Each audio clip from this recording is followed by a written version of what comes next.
Boa noite. Hoje estamos começando, evidentemente, de maneira diferente, inclusive sem a nossa abertura tradicional, com musiquinha, etc., porque foi uma semana muito complicada, muito complexa, e todo mundo já sabe tudo o que aconteceu. Todos nós já nos manifestamos e vamos, obviamente, atualizar a situação, mas vamos nos permitir e permitir a vocês dar uma respirada, voltarmos a falar de futebol, fazer a vida seguir com a naturalidade possível nesse momento. Não vamos ficar falando ainda novamente muito mais do tema dessa tristeza que se abateu em todo o país, em todo o mundo. Todos nós perdemos, todos nós do meio perdemos pelo menos alguém muito próximo. Eu, por exemplo, o Mário Sérgio era um irmão de frequentar a minha casa. O Jumelo trabalhou comigo, que é um menino que era da Fox, trabalhou comigo por muito tempo, éramos amigos muito próximos. O Caio Júnior era uma pessoa muito querida. Enfim, só para falar de pessoas mais próximas, mas todos nós éramos próximos de alguém que estava naquele avião, mas todos nós, como seres humanos, ficamos abatidos, derrubados. Então, tudo que for feito por esses meninos, por esse pessoal que se foi, todas as homenagens foram válidas, mas a gente vai procurar fazer um programa normal dentro do possível numa situação como essa. E até por isso a gente agradece demais a presença do presidente Paulo Nobre, o presidente campeão brasileiro que está conosco. Você pode fazer pergunta para o presidente Paulo Nobre. Nós temos também uma entrevista especial com o Tite, que nós estávamos durante toda a semana chamando e mostraremos para vocês. Enfim, vamos tentar, retomar. O que não significa que não haja uma tristeza profunda em todos nós aqui do Mesa Redonda. Boa noite, Anitta Pasques. Boa noite, Flávio. Boa noite a todos. Boa noite para você que está em casa. Como o Flávio disse, participe do programa com a gente. Vocês já têm o contato do nosso WhatsApp? É 011 99479 1633, 99479 1633. Mande sua pergunta, seu comentário, seu vídeo, sua foto. Beleza? Estou por aqui. Bacana. Presidente Paulo Nobre, boa noite, muito obrigado por atender o nosso convite. E é claro, nós vamos abrir o programa falando desse tema terrível que abateu a todos nós e depois a gente vai seguir com normalidade. Eu queria que o senhor falasse alguma coisa sobre o que aconteceu. Foi o adversário do Palmeiras no título, algumas horas antes. Toda aquela delegação estava por lá, recebendo o carinho do torcedor do Palmeiras, do senhor, de toda a sua presidência. E algumas horas depois estavam todos mortos, o que mostra a fragilidade da vida e que em alguns momentos a gente ainda consegue ver movimentos de solidariedade, como por exemplo a Colômbia nos deu. Boa noite, presidente. Boa noite, Flávio. Obrigado pelo convite mais uma vez estar aqui no Mesa Redonda. Bom, fiquei chocado como absolutamente todo mundo no futebol ficou. A Chapecoense acabou criando com o Palmeiras, principalmente nessa minha gestão, um relacionamento muito próximo, porque a gente jogou junto a Série B em 2013, sempre protagonizamos jogos muito difíceis. A Chapecoense realmente se demonstrou um clube fora da curva. Por que eu digo isso? Porque eles subiram para a primeira divisão e é natural que os clubes considerados, vamos dizer, menores, quando subam, eles têm alguma dificuldade para se manter na primeira divisão, flertam e normalmente caem, o que é natural, depois voltam a subir. Mas a Chapecoense não, ela subiu em 13, não flertou com a segunda divisão em nenhum momento e chegou a uma final de torneio sul-americano. Isso não é brincadeira. Um clube sem dívidas fiscais, quer dizer, um clube que é um exemplo para o Brasil. Um clube de origem italiana que nem o Palmeiras, um clube verde como o Palmeiras e o clube que fez o último jogo do campeonato que o Palmeiras se sagrou campeão, acabou sendo com a própria Chapecoense, acabou sendo o último jogo deles. Eu cheguei a almoçar naquele domingo com o Sandro e com diretores da Chapecoense e acontece tudo o que aconteceu no domingo, foi um dia maravilhoso para todo mundo. Eu lembro que no próprio domingo eu dei um abraço apertado no Caio Júnior, quem eu já havia escrito logo depois que eles classificaram para a final, prestando a minha solidariedade de força, de torcida e etc. O Caio Júnior trabalhou conosco e trabalhou especificamente comigo, era vice-presidente em 2007, quando ele esteve no Palmeiras, por quem eu tenho muito carinho. O Mário Sérgio, que estava no voo, eu não o conhecia e tive a honra de o conhecê-lo já como presidente.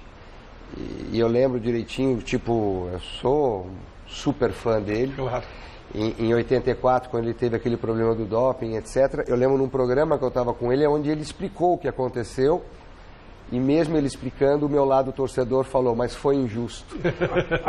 E ele morreu de rir na época, porque, falando assim, como é o torcedor, né? Eu falando, para mim foi injusto, e etc., e quer dizer, conversamos muito naquele programa, e eu tive a honra de conhecê-lo. E tinha o Josimar e o Ananias, que trabalharam comigo na minha primeira gestão. Eu lembro que a gente estava comemorando o título em campo e a equipe da Chapecoense fazendo a regeneração dentro de campo, dando aquela corrida para soltar musculatura. Eu lembro que eu parei o Josimar e o Ananias para dar um abraço neles, agradecer, uma vez que estava acabando minha presidência, agradecer tudo que eles fizeram pelo clube, etc. E cobrei deles, falei, quarta-feira quero ver agora, hein? Vamos lá, e etc. Ou seja, um clima de festa, eu diria, para as duas equipes.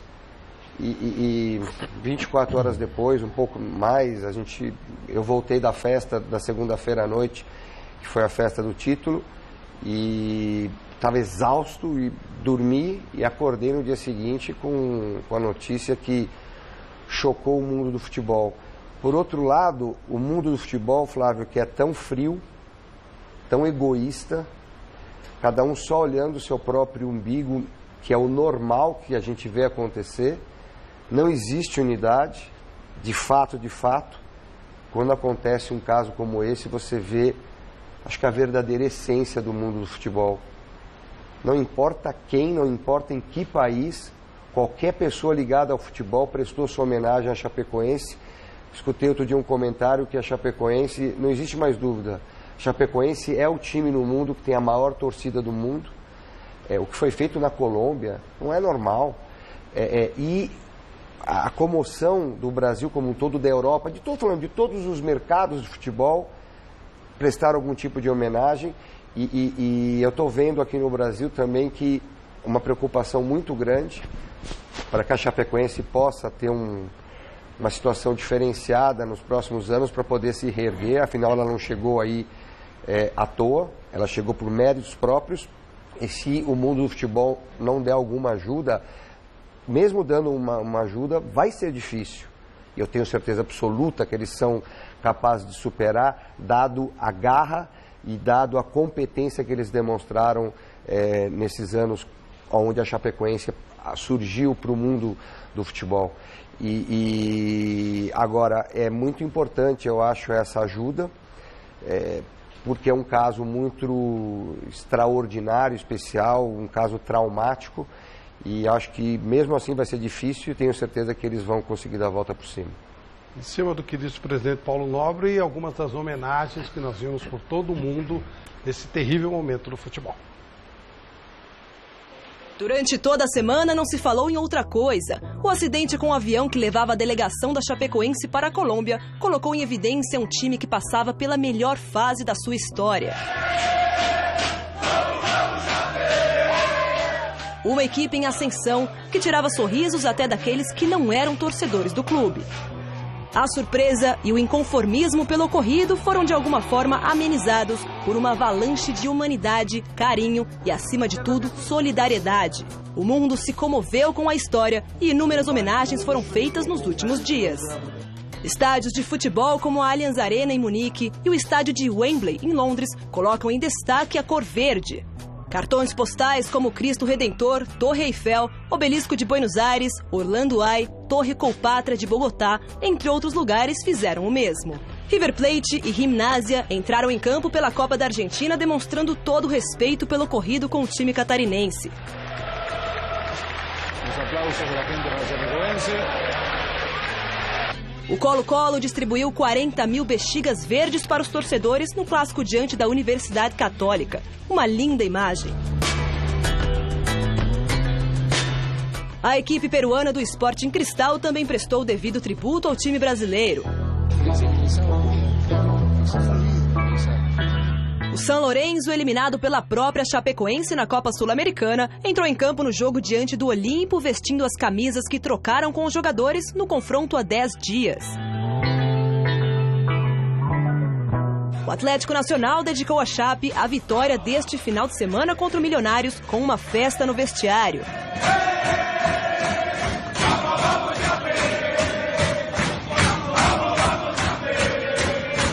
Um vídeo publicado na internet nesta semana mostra alguns jogadores das equipes de São Paulo da Série A vestindo as cores da Chape.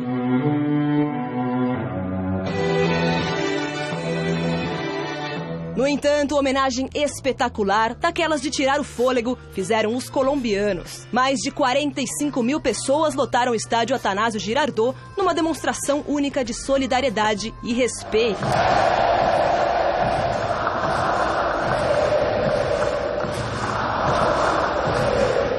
Do lado de fora, outras milhares encheram as ruas do entorno. As imagens são impressionantes. Aproximadamente 2 horas de um ato repleto de emoção em Medellín.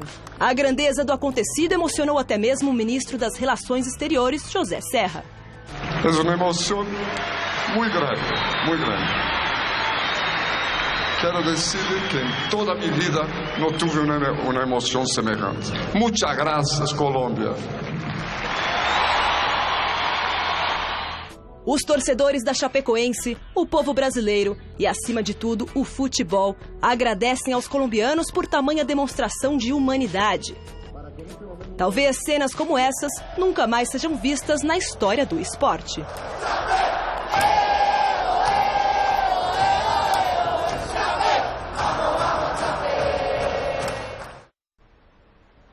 Essas imagens do Atlético Nacional de Medellín realmente merecem ser selecionadas e guardadas para sempre.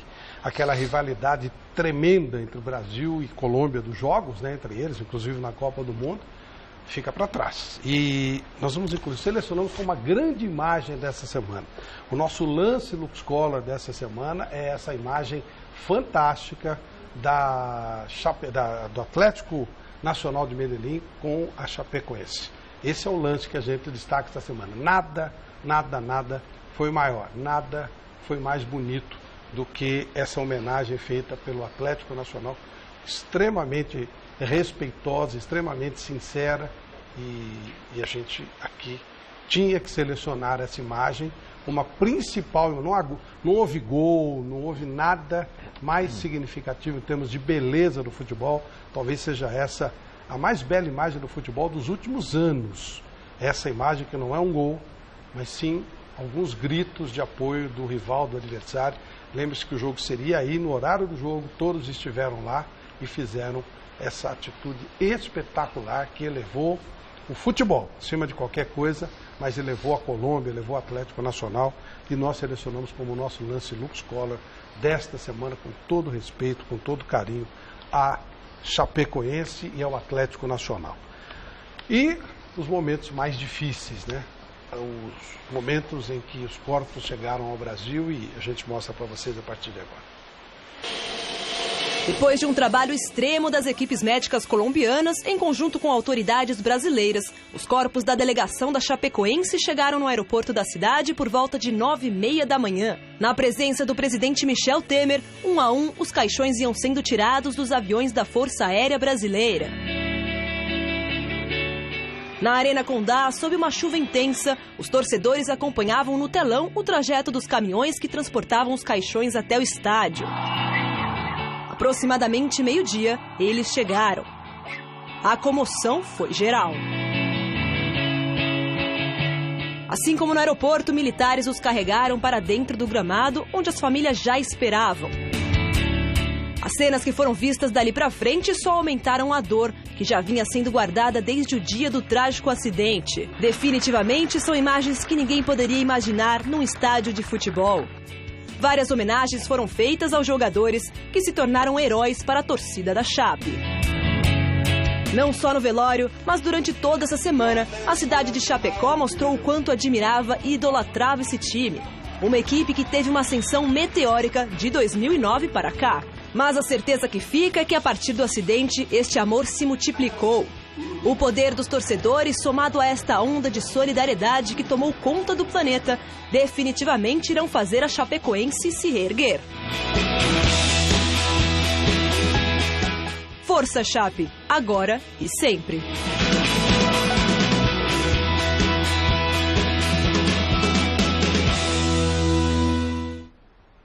E pessoas importantes do mundo do futebol, o presidente Gianni Infantino da FIFA, o zagueiro Piqué, capitão do Barcelona, o próprio presidente da Colômbia, que foi muito ovacionado, ao contrário do presidente do Brasil, que foi tratado com a indiferença que merecia, em cima da dúvida que ele tinha se deveria ir ou não até lá, chamar as famílias até o aeroporto. Então, o povo de Santa Catarina foi tão inteligente, tão gentil, que simplesmente ignorou, o que foi uma atitude muito bonita, muito inteligente. O mundo todo do futebol esteve por lá.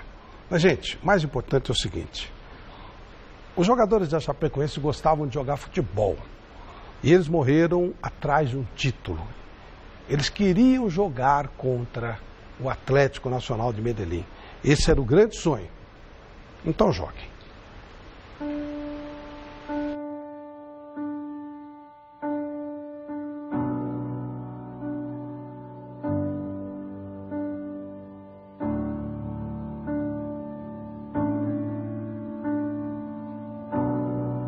Say something, I'm giving up on you.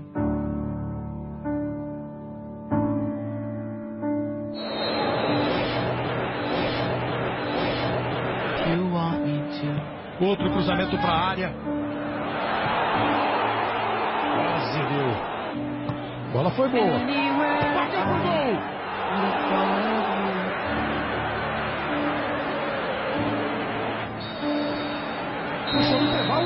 Say something, I'm giving up on you.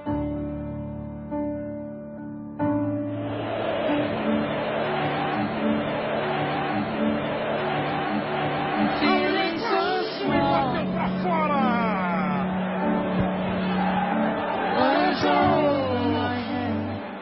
Mandou pra longe. Cruzamento pra área.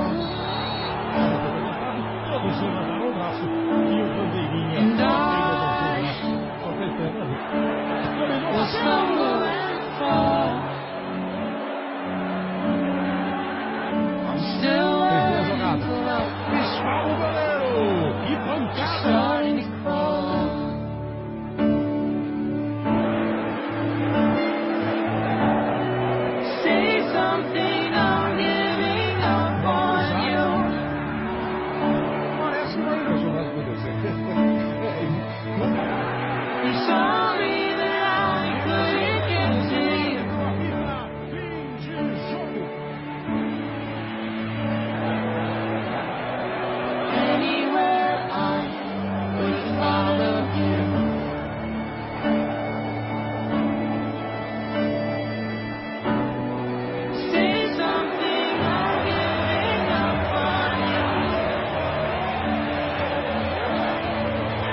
will swallow my pride. Até dá para chutar no gol. Agora o Maestro, defesa do goleiro.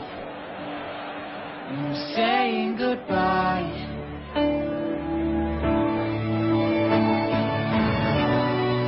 Say something, I'm giving up on you.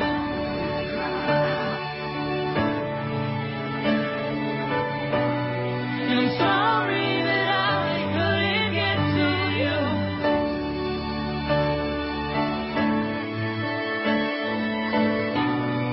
And anywhere I would follow you. Oh, say something, I'm giving up on you.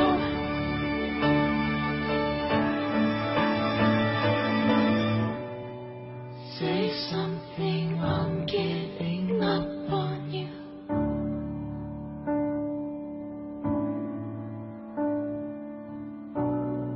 Say something.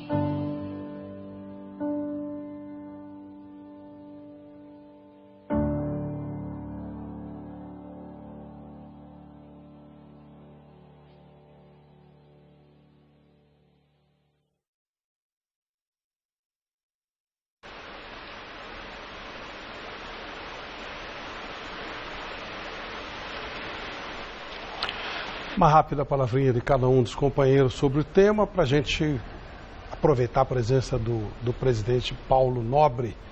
Oscar Roberto Godoy, boa noite. Boa noite, presidente Paulo Nobre, os colegas, companheiros e principalmente aos familiares enlutados, e que vocês encontrem e tenham muita força para continuar dando sequência à vida e principalmente aos descendentes dos jogadores, dos profissionais, não só da Chapecoense, mas dos profissionais todos que estavam envolvidos e que acabaram fazendo parte desse trágico acidente, e que quem tiver que contratar serviços profissionais, que procurem ter muito cuidado para contratar serviços profissionais de quem leva a vida de si e dos outros a sério. Mas Chapecó, principalmente as famílias, que vocês sejam fortes, porque nós lembraremos dos profissionais, os familiares dos jornalistas também, lembraremos dos profissionais, mas vocês só terão eles através da lembrança, da fotografia e do que eles foram como pessoas decentes, corretas, dignas e muito valorosas para vocês, familiares. Então, que vocês se sintam abraçados à distância por quem também sentiu muito a perda de todos, mas de alguns com quem eu convivia ou tinha um pouco mais de amizade. Meus respeitos e o meu desejo que vocês sejam muito fortes e serão para superar esse momento de muita dificuldade. Vanderlei Nogueira. Bom, Flávio, foi uma semana muito difícil, né, para todo mundo, né? Até para alguns personagens. Primeiro, esse vídeo que nós apresentamos, só para que o telespectador sinta, nós temos 20 pessoas aqui nesse estúdio, na frente das câmeras e atrás das câmeras. E o silêncio foi absoluto, porque todo mundo está ainda tocado por tudo que aconteceu nos últimos dias. E nós vivemos uma mudança muito brusca de emoções. No domingo todos nós acompanhamos a final do Campeonato Brasileiro com muita alegria. A segunda-feira foi ainda a extensão da comemoração daquilo que aconteceu no domingo, e a madrugada e na terça-feira, de um lado para o outro, foi essa tragédia que percorreu o mundo, né? Primeiro eu queria dizer que algumas coisas que a gente não esperava aconteceram. Quando acontece um evento como esse, que não foi acidente, foi homicídio coletivo, e o assassino morreu nesse evento, a gente fica muito chocado, porque não está esperando. A solidariedade de um país, de uma cidade, é mais ou menos esperada num momento de dor, mas foi uma solidariedade mundial, né? Todos os continentes se manifestaram, e o que a Colômbia fez foi algo assim espetacular. emocionante, mudou o patamar da relação entre Brasil e Colômbia absolutamente, inteiramente. Né? Eu hoje fiz uma matéria com uma pessoa e ela disse, olha, as coisas vão mudar, né? E essa comoção vai diminuir um pouquinho, mas dá uma checadinha em fevereiro, você vai perceber como daqui para frente vai mais do que dobrar o turismo de brasileiros, não é porque vai curtir a Colômbia, não é isso, mas o turismo de brasileiros para a Colômbia, por aquilo que a Colômbia mostrou como tratou os brasileiros e continua tratando os brasileiros, né? Identificando brasileiros nas ruas e se aproximando e dando um abraço fraterno. Alguns táxis não cobravam corridas de brasileiros. E ficavam esperando para voltar com os brasileiros para os seus hotéis. Quer dizer, coisas espetaculares. O professor Rueda saiu da Colômbia e veio no velório. As duas autoridades mais aplaudidas foram o embaixador da Colômbia, que naquele momento representava toda a Colômbia, e o prefeito da cidade, que agora parece que está terminando a gestão, eu não sei exatamente, mas é o prefeito da cidade que teve uma participação muito forte. Então, justamente por esse momento, ele foi muito aplaudido lá. Enfim, o que nós vimos nos últimos dias, imagens que vocês mostraram ao longo de toda a semana, mas imagens dramáticas, emocionantes. Eu não sei se alguma pessoa que assistiu às imagens conseguiu impedir que alguma lágrima rolasse na sua face. Homem, mulher, criança. Eu vi crianças chorando, viu, Claro. Flávio? Crianças de 8, 9 anos chorando. E eu quero dizer a você que foi um momento muito importante. E isso não vai sair da cabeça de ninguém nos próximos tempos. E daqui a pouco, imagino, a Anitta vai dar uma boa notícia dentro do quadro todo, uma boa notícia que está chegando lá da Colômbia. Flávio Prado. Chico Lang.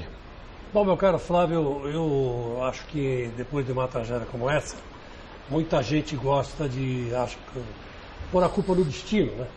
Dizer, não, é destino, Deus quis assim, estava marcado, chegou a hora deles, como se Deus cortasse, né, o fiozinho da vida de cada um com uma tesoura. Não, meu amor, nada disso, Deus não tem nada com isso. A culpa foi da Lamia, a empresa que levou esses jogadores lá para a Colômbia, que não quis dar uma parada para encher o tanque, o avião não tinha autonomia de voo para tantas horas, era uma autonomia limitada, e esse piloto, como disse o meu guru, o Vanderlei Nogueira, um assassino premeditado, ele confiou demais que daria para fazer esse voo, como ele fez tantos outros, levando a seleção da Argentina, levando Boca Júnior, levando times da Colômbia mesmo, e times bolivianos, para tudo quanto foi lado. Para tudo quanto foi lado. E sempre deu certo. Malandro é assim. Malandro faz isso mesmo. Ele usa e abusa da malandragem até que o dia a casa cai. E dessa vez, a casa caiu e mataram e morreram 71 pessoas. Inclusive, o cara que quis fazer a economia assassina, a economia burra, de R$10 mil de combustível, que ele não quis pôr no avião. Porque era só isso. E uma taxa que ele ia pagar, descendo em Bogotá, que aumentaria um pouco mais, né, as despesas dele, porque o piloto era o dono da empresa.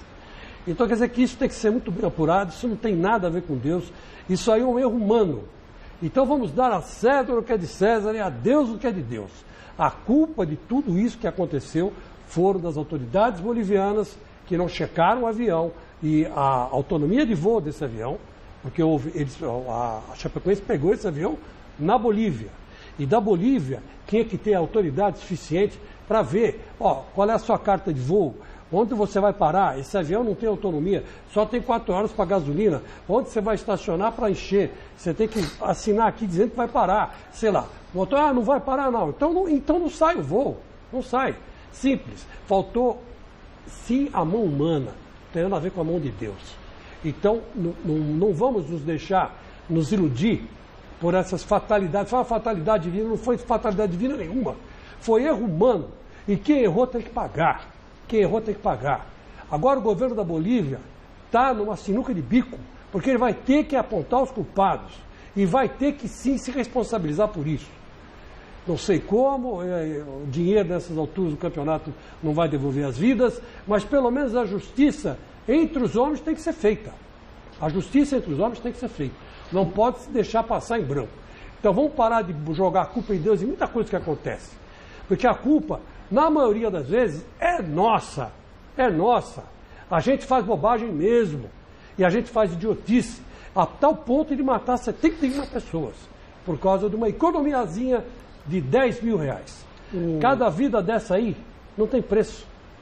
Era só encher o tanque, parar em Bogotá, encher o tanque e estava aí. Estava todo mundo vivo, o jogo já tinha acontecido e já íamos para o segundo jogo. Estava todo mundo vivo. Culpa do governo boliviano. Eu quero ver quem é que vai providenciar a pena desse governo. O Roberto Helena vai falar do tempo para a gente finalizar e tocarmos o programa, mas eu queria tirar só uma dúvida com o Paulo Nobre. O Paulo tem um avião, obviamente você não entende de manutenção de avião, mas tem uma ideia. E a segunda coisa, se você conhecia essa Lamia, sabia como é que funcionava isso, Paulo, por favor? Eu não conhecia a Lamia, mas o fato de eu conhecer ou não conhecer também não significa absolutamente nada. O que eu posso dizer é que a aviação é extremamente segura se você seguir todos os protocolos que existem, são protocolos internacionais e normalmente, eu diria que, sei lá, não sei em porcentagem, mas sei lá, 90% das vezes, a falha é humana. É algum ou erro ou falha mesmo, por desconhecimento, falha por desatenção ou falha por irresponsabilidade. Na verdade, quando você vê a autonomia de um voo, você tem que calcular no plano de voo o ponto A, que é de onde você sai, para o ponto B, onde você quer chegar. Aí, se o ponto B tiver algum problema, você tem que ter uma alternativa para um ponto C. E em cima do ponto C, achava eu que era 45 minutos rodando em cima do ponto C antes de pedir emergência para pousar. Outro dia eu escutei que era meia hora, então não sei precisar se é meia hora ou se é 45 minutos. Mas com certeza absoluta, nunca a autonomia de um avião é só o ponto A para o ponto B. Precisa ter alternativa e um tempo de sobrevoo sobre a alternativa. E eu digo o seguinte, eu tenho um avião, eu tenho uma tripulação que trabalha para mim e eu tenho um combinado com o meu piloto. A última palavra é sempre dele, aconteça o que acontecer, por mais que eu possa ficar chateado. Te falo que uma vez fiz um voo, se eu não me engano foi na série B, se eu não me engano, não tenho certeza, ou na série, não lembro. Eu fiz um voo e o meu piloto falou, olha, não estou sentindo confortável por causa de uma luz X que acendeu, e me fez voltar de voo comercial com os meus convidados. Uma outra vez, já aconteceu, porque, puxa, eu voo muito, principalmente com rally, eu voava demais. Já teve uma vez que eu fui de avião e voltei de ônibus. Porque ele falou, eu não me sinto confortável. Então, eu até falo com ele, me permita insistir o quanto eu quiser, porque a palavra final é sempre sua. E ele é muito, a gente chama de Caxias, ou seja, é como deveria ser qualquer piloto. Uma pessoa muito, seguidora das normas. Sendo assim, a aviação é super segura. E o avião, para estar no ar, ele precisa passar por revisões e manutenções anuais. Algumas são semestrais e etc. Tem algumas que são até de maior tempo. Então, não importa. Às vezes o pessoal fala assim, mas puxa, o avião tinha 20 anos. Mas você sabe que idade tem um avião que você pega para fazer a ponte aérea, por exemplo? Não sabe. Claro. Tem aviões de 30 anos, sei lá eu, que são tão seguros quanto qualquer outro avião. E um avião muito novo que não faça manutenção, também ele vai ser perigoso. Então, vai muito da consciência, eu acho, de cada companhia aérea e etc.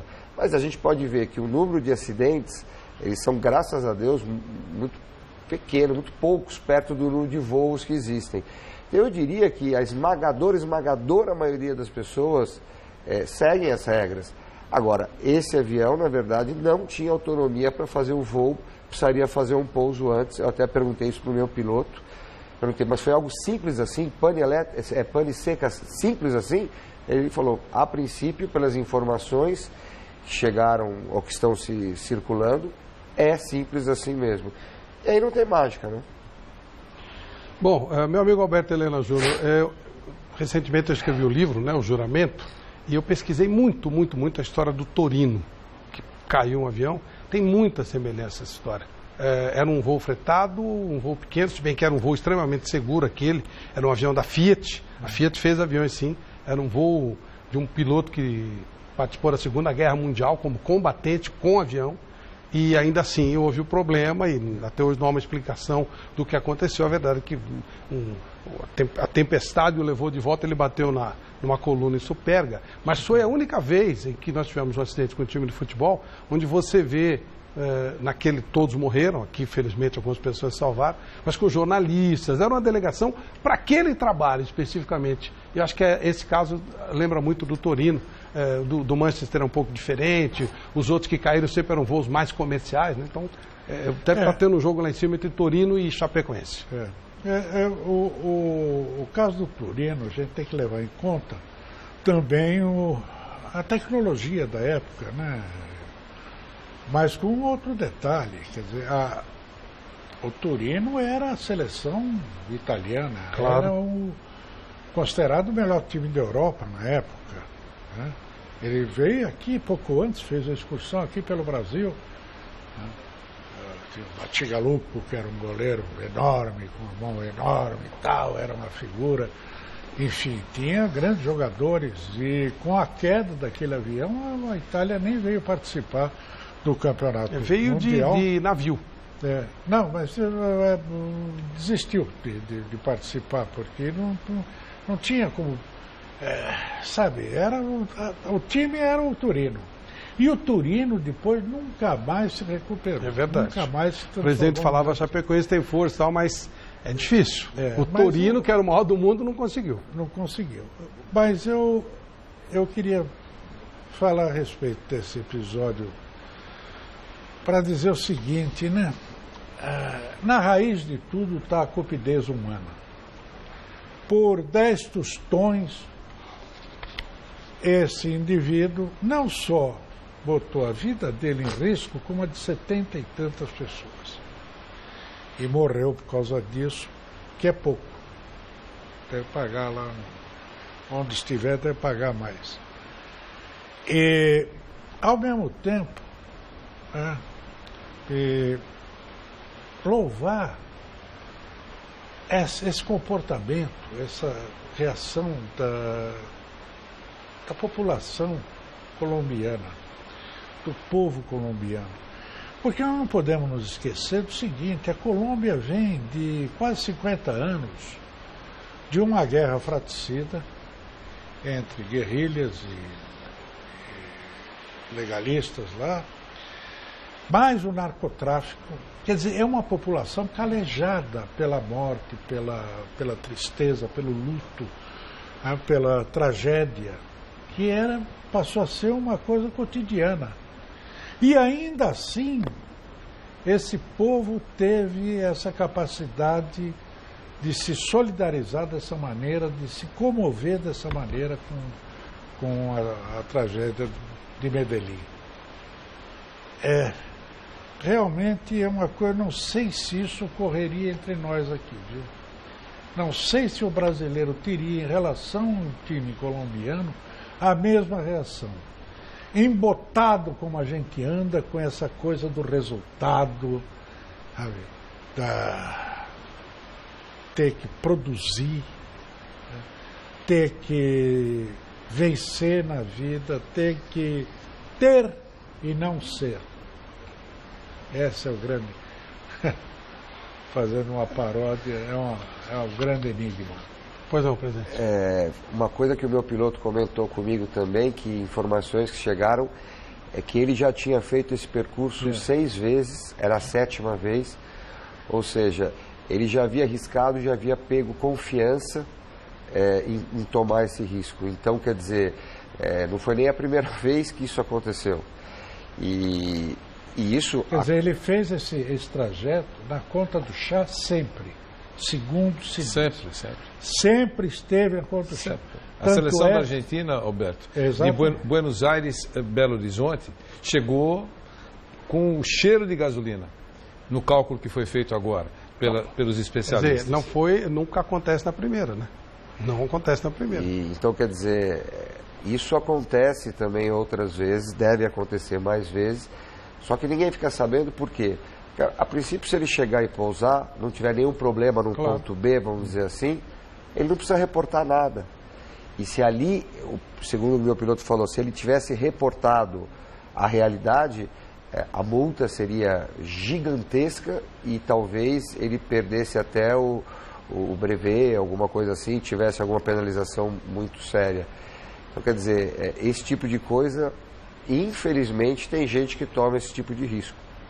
Mas daí vai de você contratar pessoas responsáveis, obviamente, quando acontece uma coisa dessa. Mas ele era dono, né?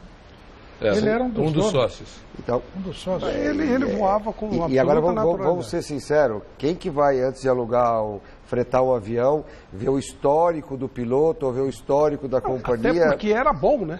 Ele viajava com todo mundo, o cara exatamente. traz no currículo ali, seleção da Argentina, da Strongest, não sei o que, sem a conivência do pessoal em terra. Sem dúvida. Claro. Procedimento internacional. Qual a autonomia para distância? Não dá, não tem, não autoriza. Mas aí então você teve a conivência. Sabe, jeitinhos existem em todos os lugares. Então, mostra que o Brasil, não é só no Brasil que tem corrupção. Jeitinho sem dor. É que aqui o próprio Chapecoense já tinha viajado com esse avião. É que aqui os corruptos... A Chapecoense não tem retrospecto internacional. Então, eu só queria dizer o seguinte... Ela foi a Barranquilla com esse avião. Não, eu sei, mas a marca dela não é o Barcelona viajando no mundo todo. Lógico, então, lógico. o que eu queria falar rapidamente é isso. O Godoy abordou corretamente. Retrospecto é importante, reputação é importante. A companhia nasceu na Venezuela. Ainda tem um acionista venezuelano processado para valer lá. É um general venezuelano.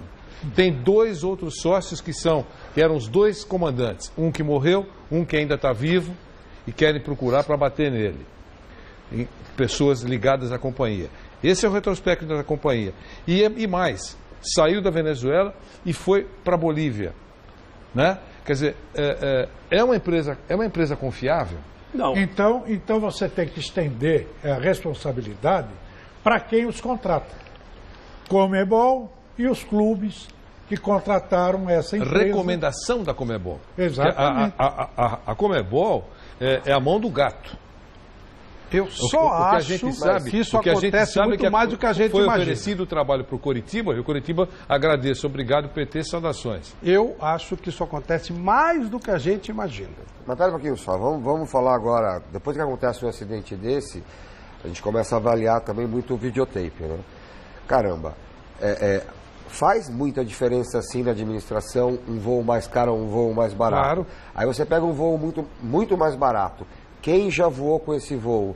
Você pega o histórico, realmente já tinha voado seleções e etc. E tinha esse lance também.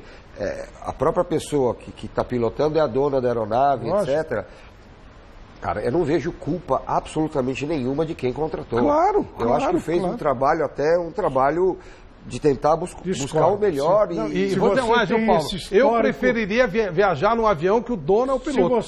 Porque o cara não vai colocar a vida dele em risco. Se você tem esse histórico que o Vanderlei acabou de nos dar, você não vai contratar uma empresa como essa sem fazer uma pesquisa. Mas foi feita.